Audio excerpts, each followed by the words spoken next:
Hello and welcome to SPCM 4397, Effective Meeting Management. This is class number 4.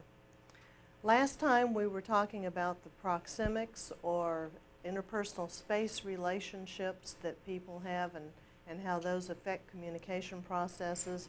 We looked at a tape that included floor plans of a variety of hotels, meeting spaces, and you were to reflect on how that space affects the relationships that people may have in those settings.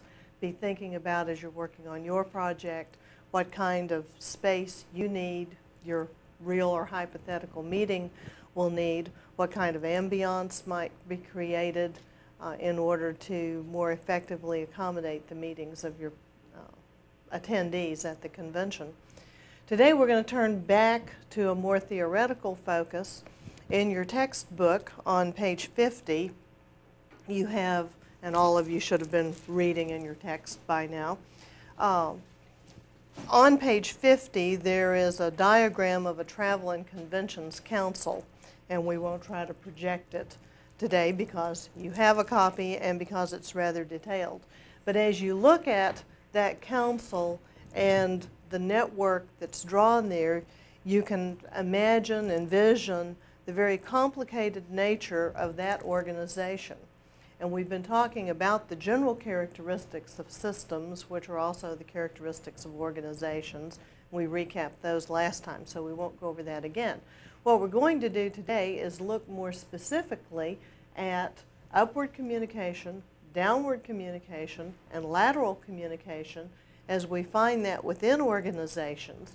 We'll be looking at some of the general principles that are involved, but I want you to be thinking about the implications of this for hotels, convention bureaus, meeting management, related organizations, and how that would affect you both as a meeting planner or as a president or presiding officer if you're having to conduct the meeting. Because as you know, we have two focuses in the course, the first half being the planning aspect, later on in the course the dimension of conducting the meetings per se. But you'll see just within that one diagram and then on the following pages how very complicated a large organization can be, how the interrelatedness of committees, how committee members may cut across one part of the organization and interface. One person in an organization may be on half a dozen different committees, and those tasks and functions may overlap. You may find very powerful individuals within an organization because of the way they interface and that intrastructure relates, and so they have influences in various places in the organization. Well, let's look kind of generically at first about the kind of information that flows within organizations and why that's important. In downward communication, much of your communication is, well, the communication is coming from the superiors to the subordinates. You may get task directives, job instructions, whether it's you as the meeting planner giving instructions to subcommittees or co-workers, whether it's the manager of different divisions of the hotel giving information to their employees and so forth. This may also involve important coordinating information, and this should be tasks instead of asks here, which relates tasks and increases understanding. There we go, a little typo. It may include policies, rules, procedures, and so forth, feedback to subordinates, messages to motivate. All of those are the kinds of things that we would expect to find within an organization and in that downward flow of communication. Now, there are some reasons that we run into problems, and we're going to look at those very shortly. First, though, we want to note that downward communication is generally wanted by the employees. You know, but most people want their boss or supervisor to communicate with them. They need the information that's being passed downward. You don't want so much information flowing downward that you've got overpublication. You know, if your mailbox is just full of memos, your email has so many messages, you can't process all of them. Then you have overpublication or an information overload, and the result may be that people simply ignore the messages because they don't have time to deal with them. Sometimes they don't reach lower levels, they get distorted. Sometimes oral or face-to-face messages are needed. Your text points out some similar types of problems that occur with downward communication. Sometimes growth causes isolation. The company's just gotten so large that, or the organization's gotten so large that you get some segments that are cut off from the regular chain of communication. And these suggestions and observations start on page 55 in your text, if you're following along there. Okay, clearly defined objectives are missing. It's important that the superiors know what kind of information needs to move downward and that that is consistent with the objectives that you're trying to accomplish. So you're not sending an email message every 15 minutes or every hour on the hour just to be giving FYI progress reports that other people don't need. Sometimes those are useful and good, but they need to be consistent with your objectives. Okay, sometimes management forgets to audit their communication procedures. You just get accustomed to doing things in a certain way, cranking out those memos or whatever it may be, and nobody ever stops to take a real look at how the information is being transmitted. And you know, when the university switched over to voicemail, that enabled rapid transmission of simultaneous messages, the ability to do conference phone calls. New technologies have updated lots of things. Fax machines, you know, where mail typically took anywhere from 2 or 3 days upwards, depending on whether you had the zip code correct or not, and little things like that. You know, the fax now shortens that time span considerably. Okay. Sometimes, in whether it's upward or downward, but a little more so with downward communication, there's confusion over who is responsible for communicating. You know, who's supposed to advise the employees? Is it the middle manager position? Is it the vice president? Is it the president? And so where should the information initiate?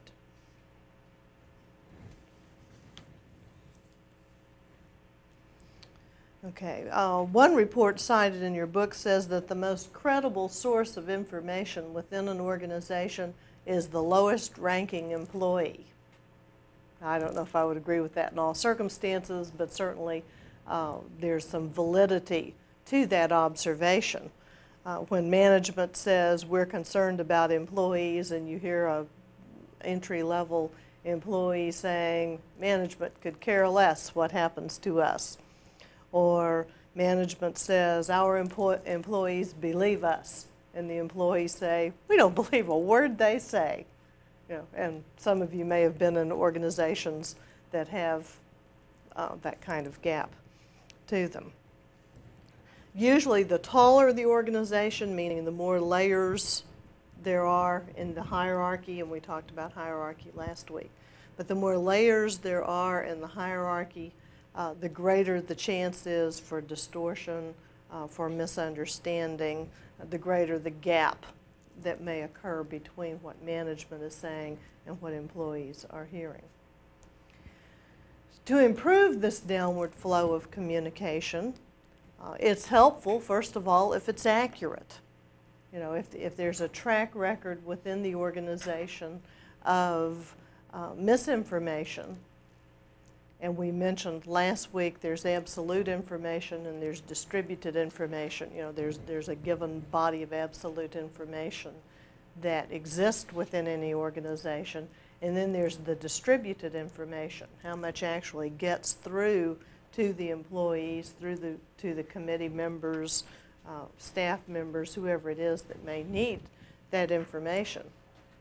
And if there's a history of the information not getting through, or of that information being inaccurate, then you're going to have credibility problems with that. It's helpful for the information to be definite and specific, not just a rumor that salaries might increase, or a rumor that some folks might be laid off, or a rumor that your civic club is going to merge with another one. You know, specific and definite information helps. It needs to suit the occasion and be receiver-oriented. The people receiving it need to be able to understand it and process it. And it should not be complex, but stated as simply as is reasonably possible. And there should be no hidden meanings. Okay? A rumor or a message that says there are going to be some modifications of the job descriptions around here could leave you open to firing some of the employees. When the job descriptions are redone, 1/3 of you will be downsized, but we're leaving that part out. You know. So when there are ambiguities or hidden meanings, then the employees are members of the organization, whether this is a company or whether this is a social organization, a voluntary organization. Complexities and hidden meanings will frustrate the people who are receiving those. Okay, in upward communication,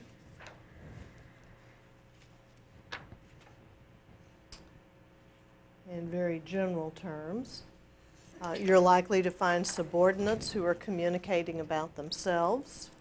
It may include their performance, their problems. They may talk about other people and their problems.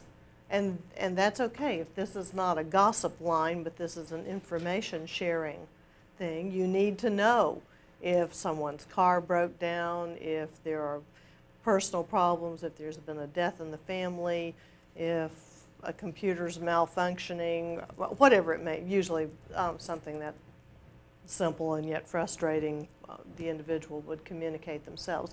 But sometimes it's simply helpful either to the officers of an organization or to the middle managers for people to communicate about others, whether it's problems or performance or whatever. People also communicate about organizational practices and policies, whether this is a business organization and you don't like the length of the breaks or punching the time clock or the lack of raises or whatever it may be. That kind of information will move upward from the employees to the supervisors. The same sort of thing happens within civic clubs, social clubs, voluntary organizations. If the membership is unhappy, that information is going to move upward through the communication channels, whether they'll go straight to the president or if it's a large organization of several thousand people with delegates and representatives from geographical areas or whatever. The information will move upward through the organization, and that's important. Fourth, subordinates are regular members, depending on your point of view, very often talk about what needs to be done and how to do it. What needs to be done and how to do it. The upward communication is important, but it's sometimes difficult.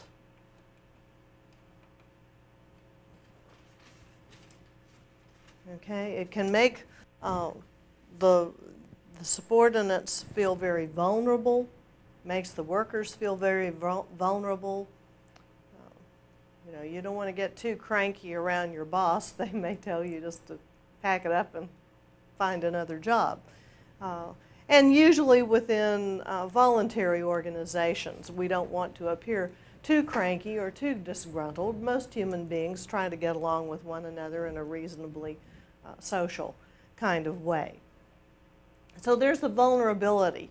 Anytime, maybe you've got a president who is in his or her 4th term of office, and you really think it might be better if someone else were president for a while.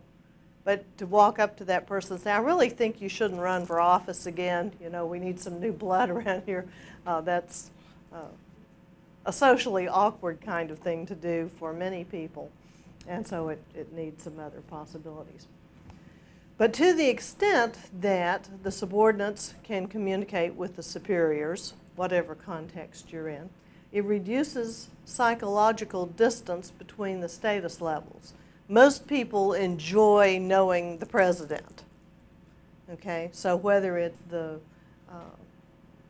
manager or the provost or whomever, when people with status walk through, mix with, socialize with lower level members of the organization, that's usually seen as a positive thing and reduces that psychological level between the different status levels. Okay, upward communication can also reduce distortion and the withholding of information. You know, sometimes there are things employees know and they just don't bother to tell because nobody ever asks. So anything you can do to open up those communication lines may be good. It's basic to planning, to decisions, to innovation. The subordinates can gain, if this all goes well, the subordinates can gain a sense of personal worth. They can participate in decision making. They can provide feedback to management. And they can submit their own ideas. It provides an opportunity for the employers or superiors to measure employee receptivity. You know, how did you like changing the location of the social at holiday time? How did you like initiating a company picnic? Do you like the new policy about this and so? Do you like the colors we painted the walls? Whatever the case may be. Superiors may get help in problem solving. And there are different techniques and strategies that we won't bog down in for getting teams or councils or quality circles or whatever, various groups to help in a participative kind of way to provide input for decision making. But important and needed information may come through. Now your text says that there's some reasons for poor upward communication, and these start on page 59. Sometimes it's unrealistic assumptions that there's just an enormous problem created because people assume too much from one another. We think people are listening and they aren't. We'll talk more about listening later on. We think that people have the resources that they ought to have, and sometimes they don't. There are problems in filtering and distortion that may occur. We know that the more links there are in a communication channel, you've all played the old game of telephone or gossip as kids, and when you start that message down the line, the more times it's transmitted, the greater the number of links in the channel, the greater the likelihood is that something will be left out, that something will be added, something will be misunderstood and just repeated incorrectly. Okay, there's also a fear, and this could go both ways, but probably it occurs upward more than downward. There's a fear of presenting bad news.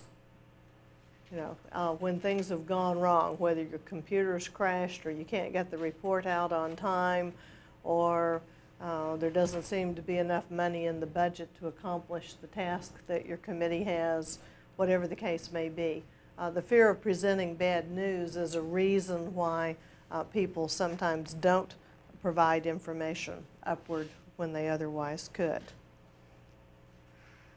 The relationship between the superior and the subordinate. Okay, and we won't spend a great deal of time on interpersonal relationships in here. That's a whole other course. But the relationship between the superior and the subordinate makes a big difference. If you don't like each other, or if you do like each other, if you annoy one another, if you don't trust each other, you know, all of those are kinds of factors that go into play and affect how much people communicate with one another. Ideally, the subordinate supports the superior's goals, tries to, you know, each wants to make the other look better and function better, and they help one another. And if you're helping one another, if you're rewarding one another, and superiors need rewards just like subordinates do. Doesn't necessarily, I mean, you know, the subordinate doesn't give the superior a big pay raise or something. But whether it's a token of appreciation, a word of thanks, you know, you have to decide what's appropriate to the occasion. Okay, sometimes fear of punishment is a factor that inhibits effective communication. You know, why tell them the report's likely to be late if you know you're going to get screamed at or fired or whatever? Take your chances and wait. So to the extent that people have enforcement mechanisms with one another, that fear of punishment can cause people to conceal or distort information, can cause them to fail to disclose problems that may exist. They might even have potential solutions, but they're not going to run the risk of anything that will increase their vulnerability. Another factor listed by the text is the belief that emotion should not be displayed.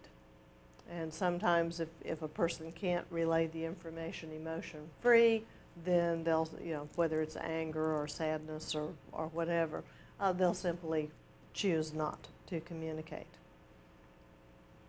Bottlenecks are another problem, and this can go either way. It happens a little more, I guess. Well, I don't know whether you could say it happens more upward or not. The book has it under upward, but you can imagine it both ways. As the gatekeeper is in charge of that information, and I know you communication people are familiar with that term. The gatekeeper receives information and has a choice about how wide to metaphorically open the gate and let information through.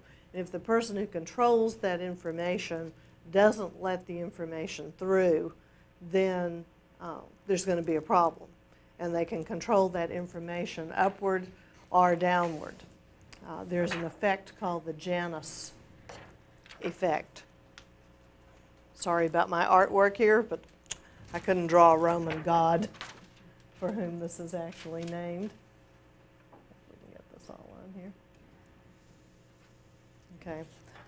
But anyway, in mythology, there's a god that's two-faced, not in the sense that we use two-faced of being, you know, sneaky and deceptive. But this particular god looked upward toward the heavens and downward to earth simultaneously.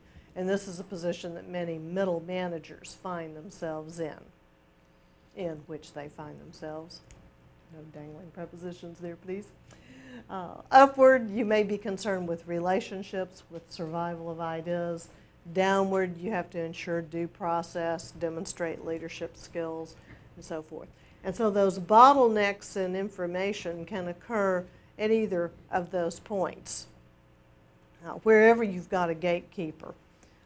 And often that person is the second or third in command. And status seekers may hoard information thinking that they'll use it for their own personal benefit if there's research money available or opportunities for incentive programs or something. If you don't tell other people about that, then you may have the upper hand. The promotion rival keeps information that can keep other people from being promoted within the organization. Department competitor wants their group to look well, so they don't share it with others. Okay. And the book also uses the term ice jam, just to kind of give you a metaphor that the blockage problems in upward communication are often referred to as ice jams. You can improve this upward communication by doing things like having small group meetings, having reviews, suggestion boxes, task teams, educational courses within the company. Sometimes you even need counselors or junior boards of directors or something, or having subordinates make presentations to top management. So there are a variety of things that are available depending on what the needs of the particular organization are. The main thing that you want to be aware of is communication flowing the way that it ought to? Is the information that's at the top being distributed through the structure of the organization as it should be, and if you're upward in that hierarchy, are you receiving information from below that you need? And think about these things in our next class meeting. We're scheduled to have Dr. Michael Fain with us to talk about managing a speech tournament. And as I said before, your ability to manage a speech tournament is not so important as using that as a kind of case study to see how information flows, what timelines are involved, the need to identify a variety of tasks, and so forth. And so think about, as we look at an in-depth study like that next time, how the information has to flow between the various committees and the tournament director, how directives from the tournament director need to reach down to the appropriate levels, how the information in the tabulation room is crucial to keeping the tournament running. Okay, information moves upward, information moves downward, and it also moves horizontally or laterally, and you'll see both terms used in different books.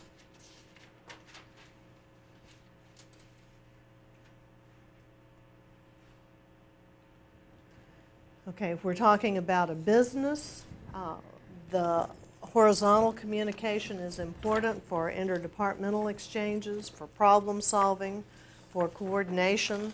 When we look at the tournament next time, the tab room where the tournament results are being compiled involves a lot of lateral communication as the different events in the tournament are coordinated as those come together. They have to tabulate sweepstakes points, for example, and that involves a horizontal communication. Eventually those get reported upward, but there's a lot of lateral communication going on there.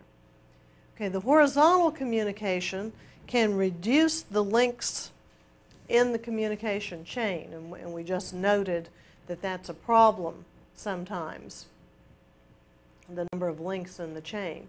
Well, if you can go, next door to shipping and receiving, or next door to central supply, or next door to another faculty member's office, or if the director of convention sales can step over to the catering office, et cetera, and communicate directly, that's simply going to obviously be faster, more efficient, and probably more accurate than if everything had to go up through the general manager of the hotel and back down again, or if everything had to go through the president of the university and back down again.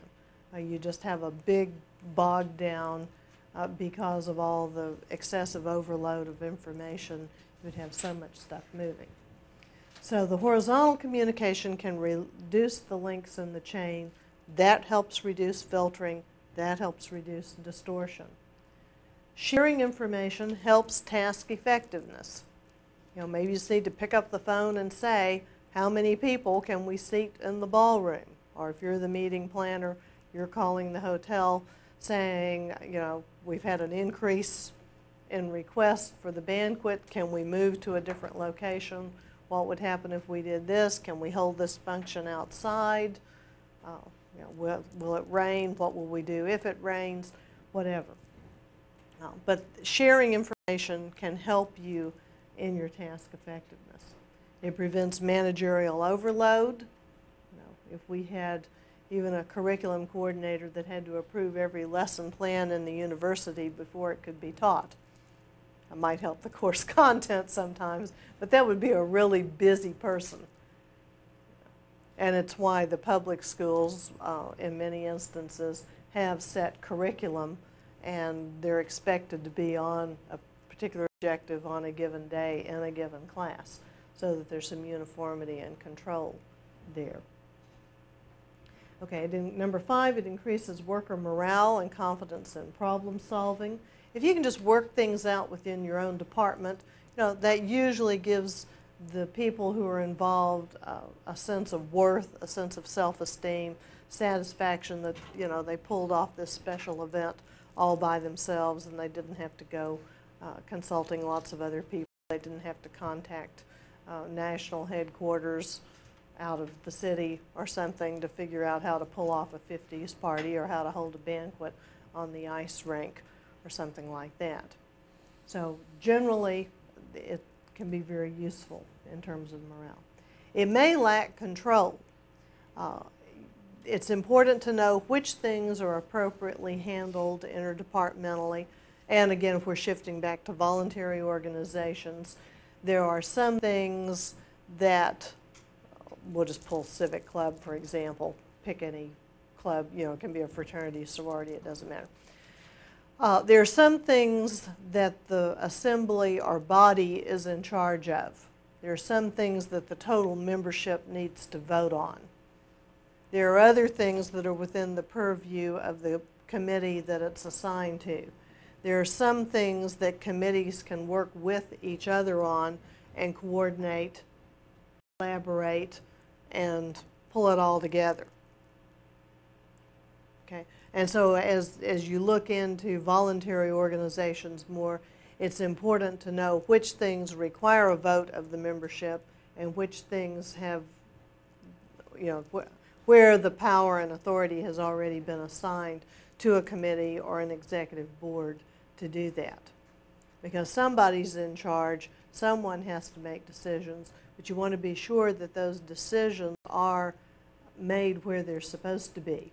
You don't want to go out and run up $500 or $5,000 worth of bills for an organization without the authorization to do that, or you may find that you get to pay the bill. On the other hand, if it's a large enough organization, business, you probably have been assigned a budget, and as long as you stay within that budget and the purchases that you make are within certain parameters, you know that you can spend that money, no questions asked. You're in charge of that part. But anyway, to the extent that lateral communication can occur, that's a good thing. You just don't want it to get out of control. And we've got another word missing here. It should not be a substitute for upward or downward communication. There are some things that must go through the CEO, the president, the manager. And you want to be sure that the things that do need to move upward or downward, as the case may be, do so. Lack of tasks or problems often produce gossip and rumors. Gossip and rumors tend to move laterally through the organization. Occasionally you find people with a dispensation to gossip upward, you know, but you're more likely to do that with someone of equal status than to pop into the president's office and say, guess what I heard?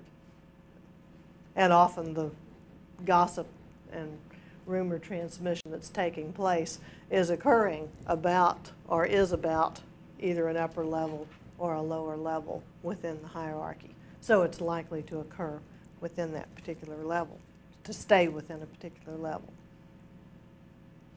Okay, some ways to improve horizontal communication. Well, the text gives you two reasons for poor horizontal communication. Departmentalization. Stuff gets stuck in a department and simply doesn't move out when it would be better if it did. And the other is personality clashes.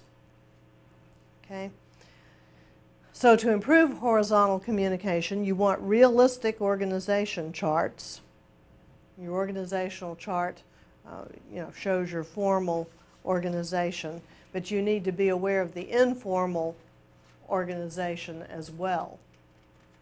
You know, secretaries carry tremendous informal communication power within any group.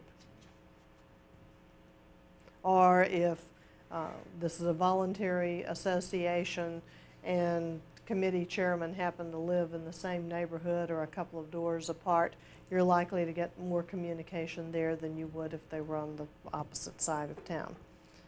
Okay, individual job descriptions should be accurate. You know, some organizations have massive manuals for who's in charge of what and what your particular job description is. Sometimes the bylaws of voluntary organizations become very lengthy too as those job descriptions are developed and worked out.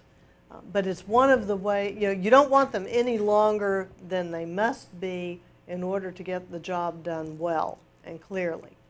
But an accurate job description is one way of clarifying and defining who is in charge of what.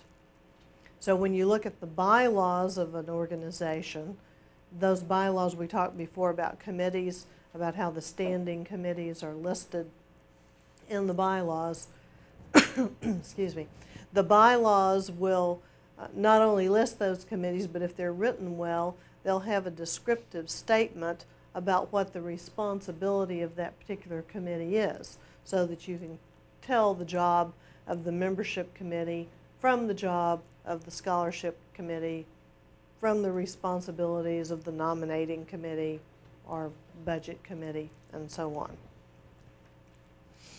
on. Okay, organizing and utilizing interdepartmental projects may improve horizontal communication. Encouraging regular meetings and communication, and then modeling proper communication usage. All of those are things that may help. All of this is impacted increasingly by new technologies. Email, fax machines, we were referring to those a minute ago. But those tend to, in some instances, cut across communication lines, but they also increase the rapid transmission of those communications. Okay? Well, they may increase the rapid sending, but that doesn't always increase the rapid reception. We know in communication that there's a source and a receiver, that those messages have to move through channels, and there's some people who never check their email. There's some people who let the faxes stack up in their mailbox and don't read them.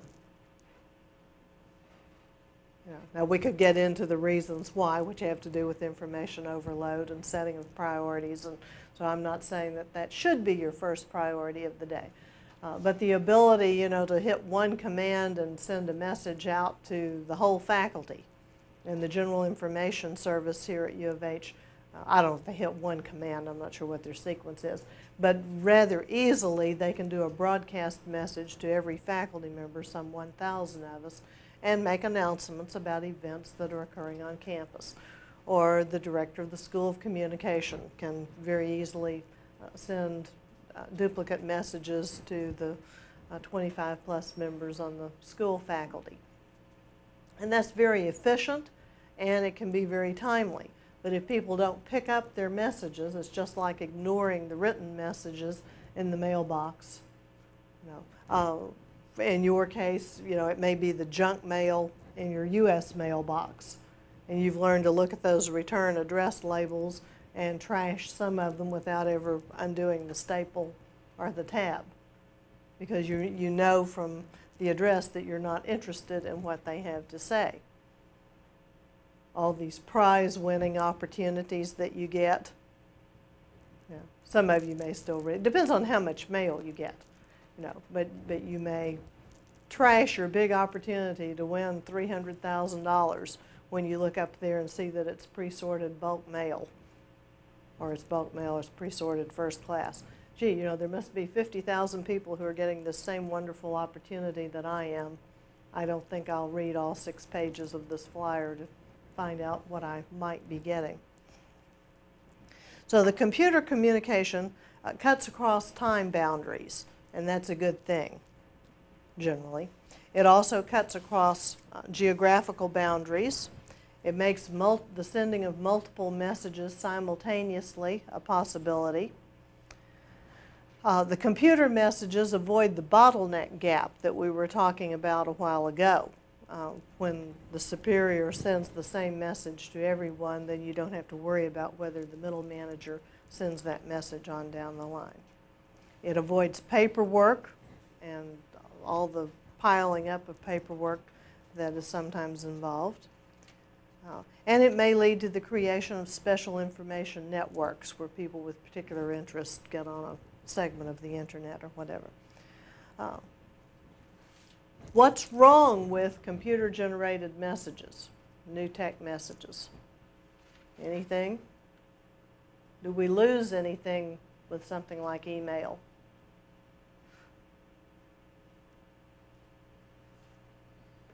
Okay? Face-to-face communication. Okay, why do we need face-to-face?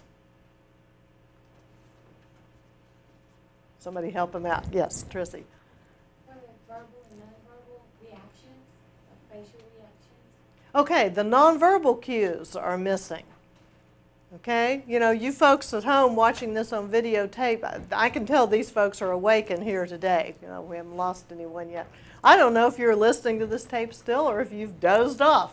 You know, if you're going to have to hit rewind after a while and go back and pick some up. But when you get an email message, you don't get the person, do you? You just get the message. Now we try to sometimes we try to compensate for part of that by using exclamation points or trying to use words that express emotion. But we don't get the face, we don't get the tone of voice, all the things that we do with innuendo and the paralanguage, the vocalics that gives us the little ulterior messages in the message, that's missing when it's an electronically generated message. So, you know, we gain in speed and distribution, but we lose that personal touch, as was just mentioned. And so it's on page 68 in your text, it says, you know, much of the message's power is stripped away because there's an absence of personal information about both the sender and the receiver.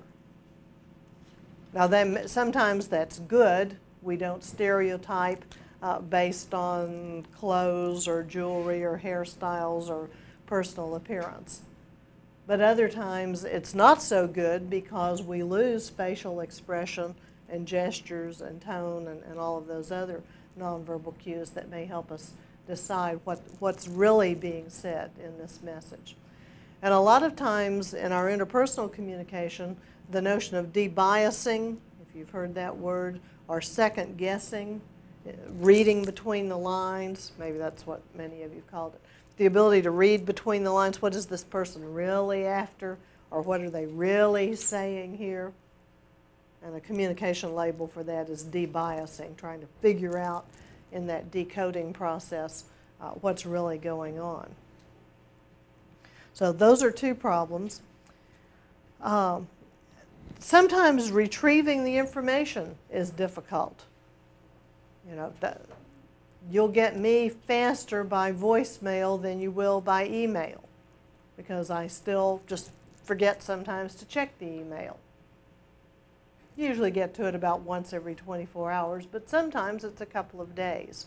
At least the little red light flashing on the phone, you know, and as much as I use the phone, that's a good nonverbal cue there as a reminder to pick that up. And sometimes, unless somebody answers that email message, you don't know whether or not they've received it. The computer will tell you that it's been sent, but you don't know what's happening on the other end until someone responds. And in our face-to-face communication, someone said we need face-to-face communication. Face-to-face is a transactional kind of process. You know, we see each other, we encode and decode at the same time. Email is more like a ping-pong ball or like writing letters. You know, you send it, it's received, and you may sometimes you get real fast responses, and particularly if the other person knows that you're there, you know, you can agree to sit there and very interactively, in a timely fashion, communicate with one another. But often it's like a shorter version of the U.S. mail or something. It's kind of like ping, pong, ping, pong. And with a certain relative of mine who lives out of state, you know, it may be a 2-week delay. It would be faster to send a letter, you know, because they're just not very fast about picking those up. There's a potential for overload. You could have email messages coming in so thick and furious, you know, that you couldn't get through them all. Information may be sent to people who don't need it. That happens sometimes with these broadcasts, you know, on a whole network. All of the instructional television faculty are on one network. And generally, the messages we receive apply to all of us, but sometimes there's a response that's more extraneous. Okay, information may produce unwanted results. That's always a possibility. And computer communication can cause the grapevine to flourish. You know, it can just become a new source for gossiping as people would around the coffee pot. But the important thing to remember is that these three primary channels are all operative, and that we want to be aware of those so that when we're planning meetings and working with meetings, that we're aware of the various departments, the different people who are involved, and we can make adjustments and respond accordingly. Being aware that sometimes when something doesn't work the way that you wish it would, there may be a different route that you can follow, equifinality, you know, a different means of achieving that goal. There may be, and many of you have learned to go higher up in an organization when you don't get your way the first time. Look for some, you know, well, who is your supervisor? I'd like to talk to that person. Simply looking for some, and not that it's always to bypass or get that individual in charge, but if you've reached a dead end on a particular communication channel, then it may be time to look for someone who has more power, who has the responsibility to make that decision. Because the lower you are in the hierarchy of the organization, generally the lower you are in the power structure, the more limited the people are in what they can do. Okay, and so you just want to be aware of where you are in that organizational chart at that particular point in time. But we won't spend a whole lot of time, but we'll spend a little bit of time on managerial style. Some of you have had that in other classes. But it's worth thinking about what your view of people is, because it will affect the way that you relate to the people around you. You know, what kind of view of folks do you have? Would you say that people are basically lazy or industrious? You know, are they dull or creative? Are they irresponsible or responsible? In need of coercion, or are they self-directing? And a fellow named Douglas McGregor said, you're a classical theory X type manager if you fit over on the left-hand side of that column. And you're a theory Y or human relations manager if you're more characterized by these kinds of adjectives. Okay, well, where is truth? Are you likely to find a manager who is all of those things at one time or another? I see heads shaking. Which way are they shaking and what do they mean? Can you place yourself clearly on one, not that you have to tell me, but can you, but can you place yourself clearly on one side or the other? And most of you are shaking your heads no. Why not?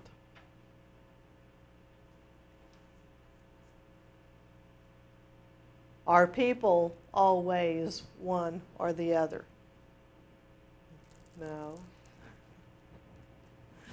It's like getting bled out of turnips, I can say that word, to get this group to talk. Okay, go for it. I think that most people would like to say they fall on the right-hand side, the human relations side, but truth probably lies somewhere in between. Not everybody is going to be industrious, and on the other hand, not everybody's going to be lazy, so there's probably a middle ground there somewhere. Okay, good observation. Now, we'd like to think, and gee, our jobs would be so much easier if we could say, well, here's the task, everybody go do it, come back next week or next month or at the end of the semester. You know, we wouldn't need all these lectures and course activity if I could just say, You know, here's the syllabus. Everybody go read it. Do all the stuff on the last page, and I'll see you in December. Check in, and I'll evaluate you. Okay, I'm not sure what that would say for the educational system or employment or a number of factors, but it generally doesn't work that way. Okay, there are some situations that we find ourselves in that we'd probably say, this particular group is kind of lazy, and they're not as smart as I wish they were. You know, maybe they're not stupid, but they're not the most creative, industrious group I've ever encountered. Nicole? Depending on the kind of task that's at hand, it's going to dictate what managerial style you use. You probably need a wide management style on a task that requires a lot of technology or, you know, a lot of instruction. But usually we have so much interactive management now, where everyone's working together and talking a lot. And it's kind of a combination of both. Mm-hmm. Yeah, I think about public school teachers that I know who have 5 or 6 classes of the same subject all day, English or history or whatever, and how they talk about the chemistry of the classes and how that changes. You know, and in some groups you just kind of have to walk up and down the aisle saying, read that book, get your mind back on this project, you're not doing your homework, get busy over here. And that's this in need of coercion kind of style of watch them, you know, carry the stick, keep them on task, monitor what they're doing, because if you turn your back for a minute, anything may happen. And then there are other groups that come in that the assignment can be written on the board, and you can say to the group, the assignment's up here, if you have any question, come up and ask me. Y'all get busy. And they'll just hop right on that task and work and do well and just need a little clarification here and there. So it's really a function, and it's as Nicole is saying, it's going to be a blend kind of thing, and it'll be a function of the personalities of the people that you have involved. Sometimes it's a function of the experience that the people have. If the same committee plans the holiday social year after year, you know, they probably got that stuff down. All they need to do is pull out their notes and kick into gear and go for it. But you've got a new group with a new task, with new responsibilities, then they're going to need some help from somewhere. You need to monitor yourself to be aware of which way, you know, and you really probably need to view this as a continuum. And where on that continuum are you? And if you're being too directive, and you could view this as a directive, non-directive kind of continuum too. If you're being too directive, you may find people bristling against you, or you know, you may sense some friction there. If you're being non-directive and the job isn't getting done because you thought these people were creative and industrious and responsible and self-directing, then it may be time to step in and intervene and, you know, provide more direction and more leadership, because the people will vary with the tasks and the personalities that you have at hand.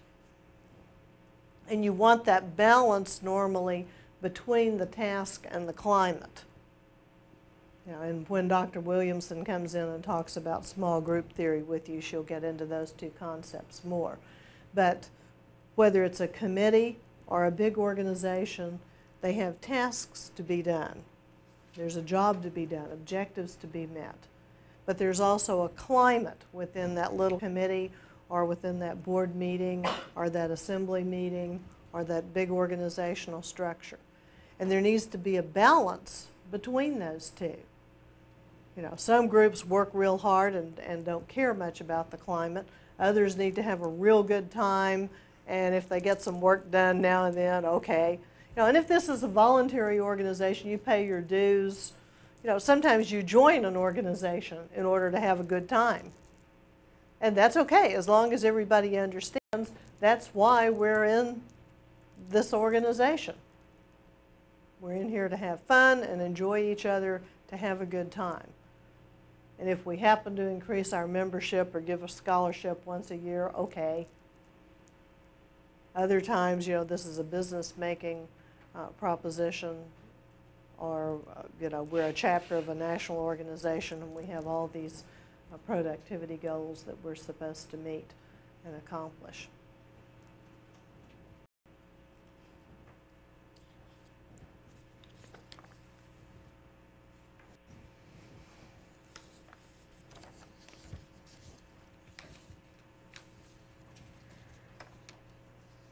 Okay, we've already talked about absolute and distributed information, but some writers called Forrest, Mung, and Russell have a little theory called structural functionalism.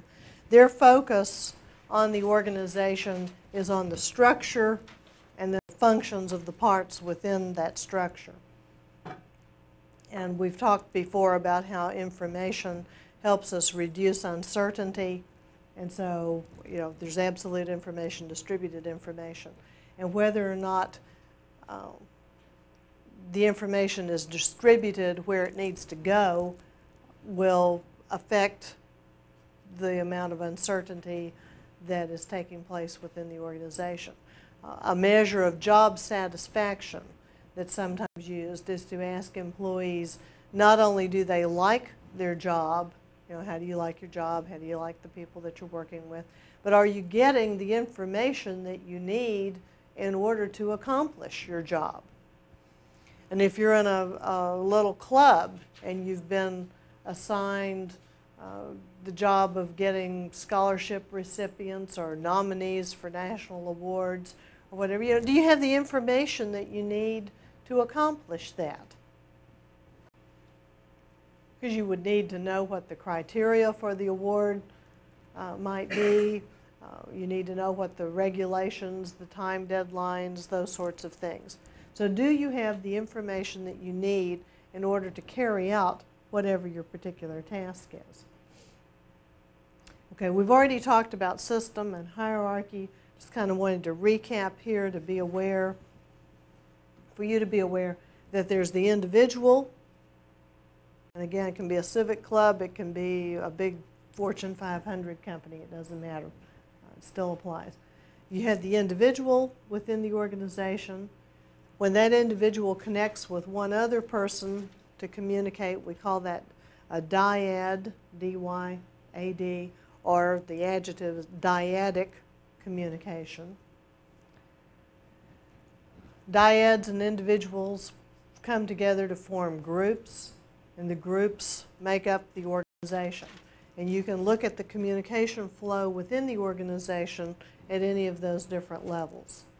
And like I said, when Dr. Williamson comes, you'll spend that class period looking specifically at groups, complementary and symmetrical relationships within groups, power, leadership, those kinds of things. But your focus will be at the group level. It's still individuals.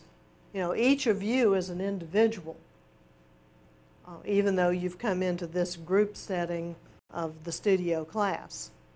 Some of you are dyads. Some of you knew each other before you came in here, or you formed friendships once you've come in here, and you communicate a lot by twos, and that's at the dyadic level. Okay, Forrest, Mung, and Russell say that there are three broad functions of communication within an organization. And those are production. The company produces messages, whether it's about products or about its goals, or whether it's an oil spill in Alaska that they need to communicate with the public about, whether it's a downsizing of the company and they need to communicate with employees, whatever. Maybe it's a new product. If it's a new product, then it would fall under innovation. Maybe it's a new plan within the organization. Anything new that requires communication. You're opening a new branch office. There's some new challenge for the organization.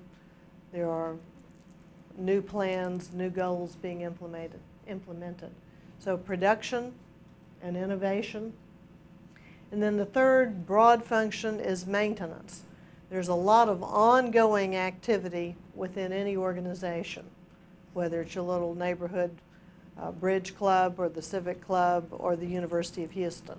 There's just a lot of ongoing communication that is required in order to maintain things at the normal level. Okay?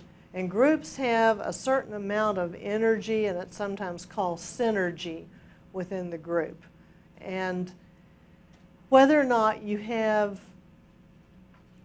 energy left over to do anything creative and new is often a function of how much energy you burn up at the maintenance level. If you've ever been in kind of wimpy little social organizations that spend all their time, for example, trying to figure out when they're going to meet, and this may happen more at a committee level, usually a big organization like a hospital or an educational system has gotten past that. But you get a small group like a committee meeting, you get a class committee or a subcommittee of another committee, and you spend all your time trying to figure out when you're going to meet, where you're going to meet, how long you're going to meet, and what you'll do if you ever do have enough people who meet to do something. One of the terms that we'll get from parliamentary procedure is the concept of a quorum, Q-U-O-R-U-M, a quorum. And when you're making decisions that involve voting a real action item, a quorum is the number of people that have to be present for you to legally transact business. The number of people who must be present for you to legally transact business. And we'll talk to the mayor when he comes about that. You have to have a quorum in order to have a city council meeting. You need a majority. Most of the time it's a majority of the members, but there's some exceptions to that. Sometimes it's a percentage of your total membership. If you have 1,000 members, it might be 10% of the membership. So there are different ways to get that.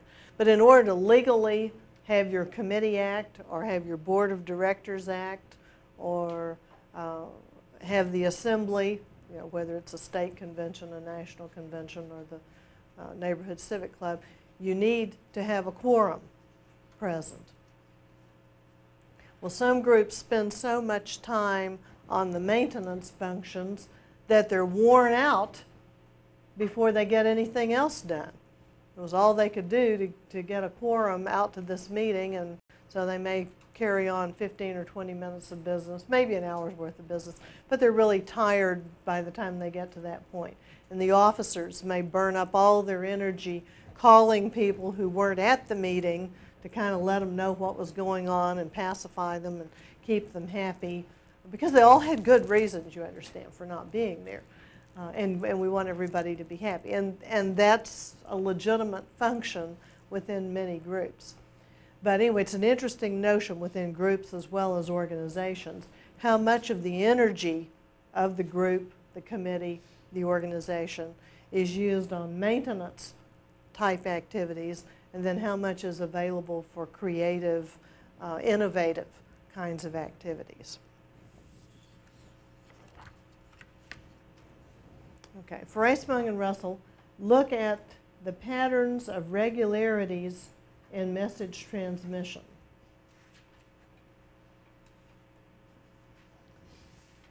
And that's how you know what the structure of a group is. How can you define an organizational chart? Well, they gave me one. That's how I know what the organizational chart is. Okay, but the way to really find out what's going on is to look at who communicates with whom.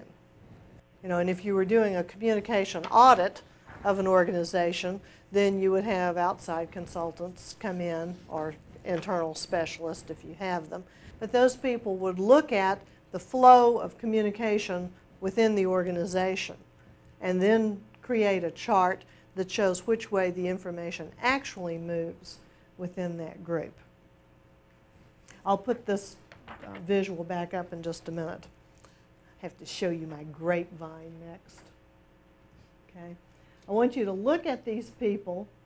These are all people, these little grapes sitting out here. And look at the patterns.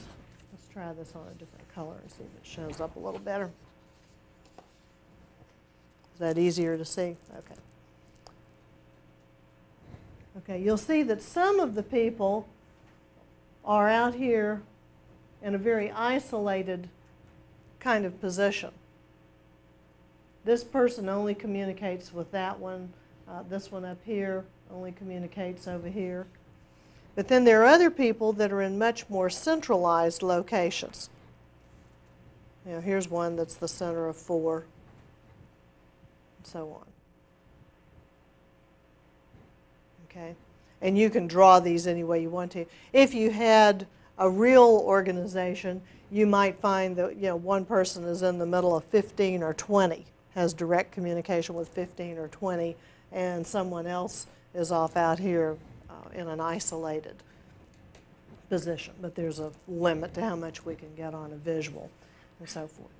Okay, but kind of keeping that sort of an image in mind, being aware that the information tends to move in clusters.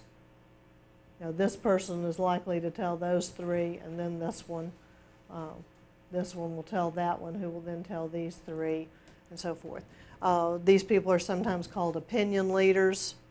If you're looking at this as a 2 or 3 step multi-flow model of communication, one will tell 2 or 3 others. Those people will move in clusters.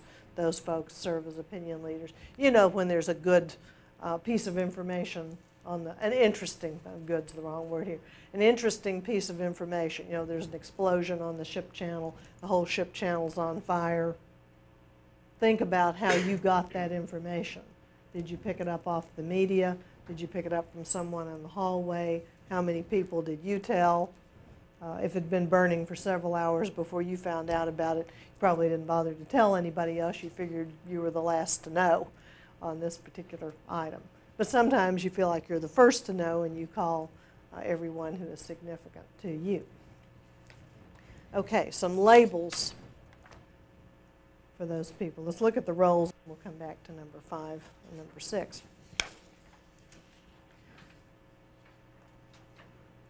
Some of those people are in a position of what we call isolates. They're out there on the periphery. They're the last to know. They just don't communicate with very many people. You know, maybe it's the person who's been backpacking and up in the mountains for 2 weeks and comes back and finds out what the civic club is doing or has done, or the person that's off in the library, whatever. Okay, dyads we talked about before, 2-person.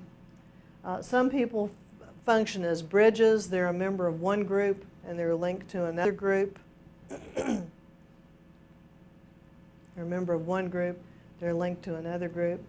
Some people are in the position of liaisons, and this is just kind of an arbitrary distinction. There are people that aren't members of groups, but they're linked to many groups. They're aware of groups. They know people who are in those groups. You know, maybe you know folks who are in a variety of different student organizations on campus, even though you're not a member of any of those. But if one needed help from the other, you would know who to connect with the other person, and you could relay that message and establish that communication link. The links are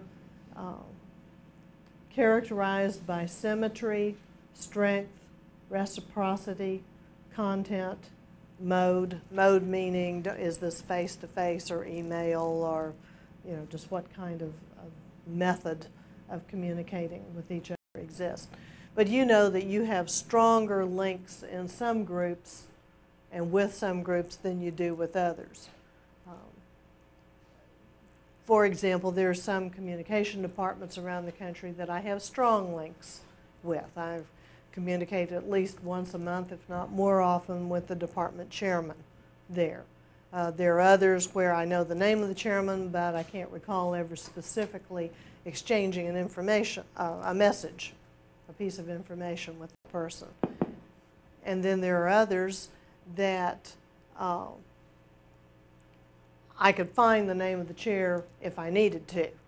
I could go to the directory and figure out. So if you were looking for an internship in Anchorage, Alaska, or Southern California, or Pennsylvania, or New York, or something, in some instances I could say, let me write this number down for you right now. Be sure when you get to this city, you call this person and tell them U of H sent you.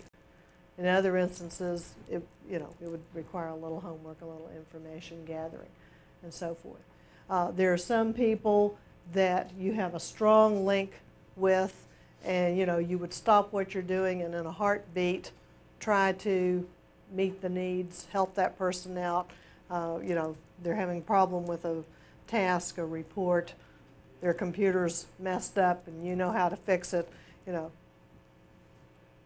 Would you stop what you're doing and go fix their computer? Would you say, call the repairman, good luck? So links have different strengths to them. Sometimes you're similar when it's talking about symmetry. We have a number of academic advisors around campus. Well, there's symmetry there when they communicate with each other. They have similar jobs, similar functions, similar responsibilities. Is there reciprocity? Do you do equally or almost equally for one another? Now, in another class, we look at social exchange theory, which says there's a cost and a reward to every communication relationship, and that for everything you do, you gain something, you lose something else. Sometimes we expect reciprocal value, but sometimes we just expect equivalent value. If the rich person can buy a steak and the poor person can reciprocate with a hamburger on another day, and that's okay, because that's the best they could do.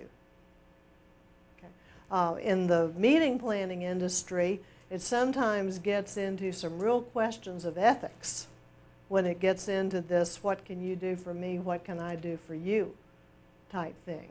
And the Convene magazine that we've looked at a couple of times and we'll come back to periodically deals with that issue on a fairly regular basis. And it's not always an easy decision. If you're a meeting planner and you have site inspections to do, is it fair for you to get a free night in a hotel in order to go check it out? Well, most meeting planners and most hotels would say yes. That's reasonable, as long as space is available. But is it a reasonable thing to phone up and say, well, I'm going to bring my whole family out to Los Angeles next month. How about setting us up for the weekend? Well, there are hotel reps who do that because there are people who expect it and they don't want to offend their customers or would-be clients. For me personally, that's over the line. Okay, so I've never done that. But then, gee, maybe I'm just missing out on some really great weekends and places. But those kinds of calls have to be made, because what's the reciprocity in the relationship here? Can I ask one faculty member for a course syllabus without doing anything in return? Or how long can I borrow a book before I need to turn it back? Can I borrow somebody else's computer? How long, under what conditions? And so these are just dimensions that you'll see affecting these liaison roles within the organization. And we've talked about absolute and distributed information. We also have a notion called communication load, which has to do with the rate and the complexity of the information. We said a while ago, if your email stacks up too much, or you've got too many flyers in your mailbox and whatever, that you may cease to participate. You start throwing things in the round file, file 13, whatever you want to call it. When you get more information, most of you are familiar with burnout, stress, overload. Okay, when you have, we're looking at B and then we'll go back to A. When you have too much information coming too fast or it's too complex, you have overload. When the rate and the complexity is too slow, then you have underload. And that's the bored individual sitting there doing their fingernails or writing a letter to mom or whatever, because they don't have enough to keep them busy on the job. Either one can become very destructive within the organization. Okay, we'll continue with the communication process. A week from today, we expect Dr. Fain in our next class to talk about tournaments. Thank you.